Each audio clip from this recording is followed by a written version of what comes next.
hurmatli mijozlar, YouTube kuzatuvchilari, mana navbatdagi mijozimizga mebellarni o'rnatib berdik. Bu materiallari agita Eger laminatdan bo'lgan, fabrishli zavodskiy laminat. Bu chekalari to'liq hisoblanadi, to'liq bo'lgan, korpuslarigacha birlik rumka bo'lgan. Imo stalishnikalari fabrishli haqiqiy Eger'ni rossiyskiysdan bo'lgan. Imo rakimli bo'lgan bo'ladi. Buni rakminalari ham xudo xolasa normal xizmat qiladigan rakminalar bo'lgan.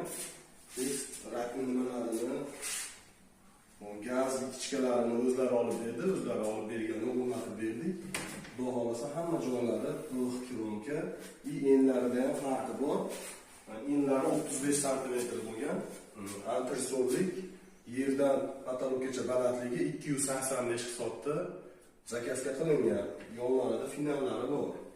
Bu tarafiga o'tadigan bo'lsak, xudo xolasa bu tarafini ham kapyorlari bor, kapyorlarni chiroyli o'rab berganmiz. Kimga shunaqa mebellar bo'lsa, zakazlar bo'lsa tayyorlab beramiz. Hamma oshxonalari vakuum sharli bo'lgan, vakuum sharlilari ham obязательно e'tibor beriladigan bo'lsa, asosiy vakuum sharligidan bo'lingan.